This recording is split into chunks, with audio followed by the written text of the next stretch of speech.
Well, my friends, I've been using the Pixel 10a for about a full week now, and I do have some thoughts to share with you guys. But before we get into the experience, I do want to be clear about one particular thing. This is going to be a complete standalone review of this device. We've already discussed 1,000 times over how similar this device is to the Pixel 9a, and if you want to hear that same story again, just go watch my hands-on because we already gave those talking points, and trust me, we know that they're similar. Instead, I felt it would have just been a way more productive review to see how the Pixel 10a stands out on its own in 2026, and without wasting any more time, let's take a quick look. Starting with the design, I do have to say it was great last year, and I still feel the same way in 2026. We have these matte rails and a matte back finish that still feels great. Having a phone with this full matte texture on it never gets old and always feels good to hold in the hand no matter what. The lack of a camera bar is also a choice that is incredibly underrated. No, you shouldn't specifically buy a Pixel 10a just for that alone, but finally having no camera bump after 15 years with the iPhone 5S or the iPhone 4, it is a surely surreal feeling. Somehow, the phone feels slimmer and more ergonomic when not inside of a case, and when sitting on a desk, it just feels like an ultra clean, ultra minimal table ornament, if that makes any sense. I'm just so conditioned to camera islands and visors and camera modules for so long, I forgot what it felt like to use a smartphone that doesn't have one at all. Anyways, moving on, the new berry colorway is a total standout, although I did get the lavender one this year, which is gorgeous in its own right. I love that Google is continuing with these bold, vibrant colors, and I hope they continue to do so. And of course, for the last few design pieces, much like the Pixel 10, we do now have two speaker grills on the bottom of the Pixel 10a, although the left-hand side is still a microphone, so unfortunately it is not dual firing. And the SIM card slot has been moved to the top left-hand corner of the device, so thankfully this device is not eSIM only. You can put your SIM card in it business as usual, which I totally love to see. Finally, for the front of the phone, we did get a closer look at those notorious A-series bezels, and while an approximate 10% reduction in size isn't too crazy, I do feel that they are small enough that we can finally stop complaining about them. At this point, if I didn't directly compare them, I would say that they're identical to the base model Pixel 10. Moving on to the display as a whole, I really have no complaints here outside of a somewhat aggressive auto brightness mode that makes me turn it off 100%, no questions asked. I just would rather have full manual control instead of these jarring deviations between high brightness and low brightness. You're also getting 120 Hz, which looks great when going through the operating system, although Google still leaves this disabled out of the box for some reason. Plus, there's always on display support and the same brightness ratings as the flagship Pixel 10 series with 3000 nits peak, which is also more than the S26 Ultra, by the way, if anyone's keeping track. That said, comparing the displays of the Pixel 9a to the 10a, there's almost a non-discernible difference between the two, if at all. But by far, one of the most underrated aspects of this device is no doubt Gorilla Glass 7i. Gorilla Glass 3, which is what we had prior, was incredibly old, about 10 years at this point in time.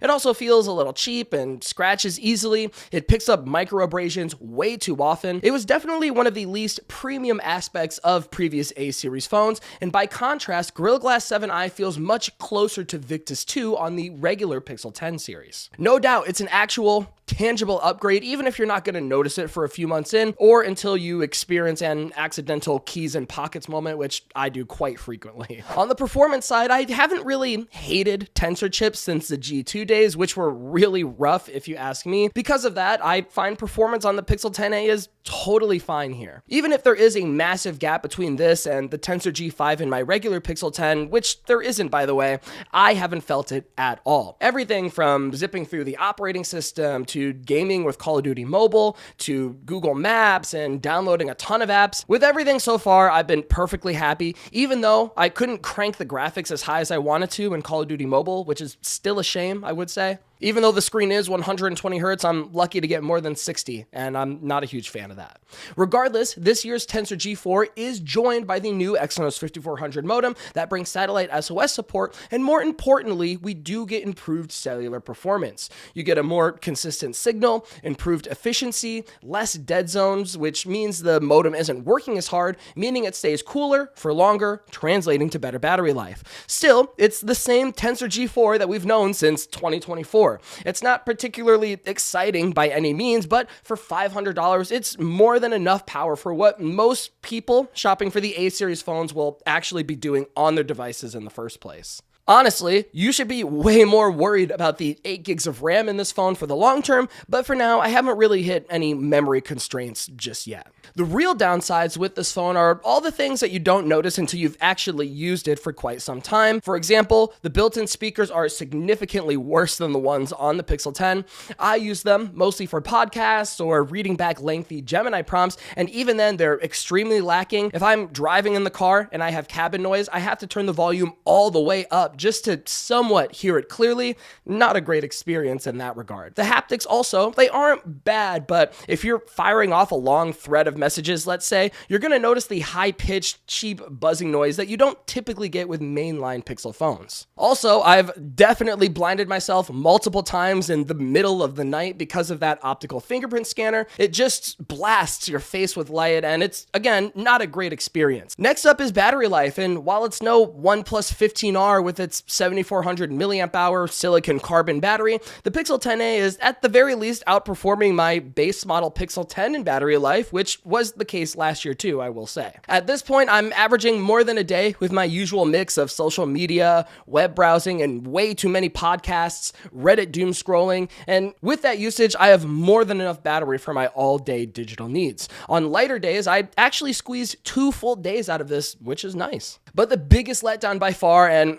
I know you guys saw this coming, is the lack of Pixel Snap support, and honestly, Google should have moved mountains to find a way to make this work. This is one of the best $500 phones on the market if you're not going into the used territory, but missing out on magnetic accessories feels like such a massive loss. Normal people do care about stuff like this, and especially if you want to go toe-to-toe with the iPhone 17e, I felt like it was just a huge fail not to include it. Of course, the only workaround is to buy a case or manually install a magnetic ring on the back, which, hey, if you're fine with that, more power to you. But to me, it just ruins the best part of this phone's design and creates unnecessary friction that wouldn't be there if they just included the magnets in the phone from the jump.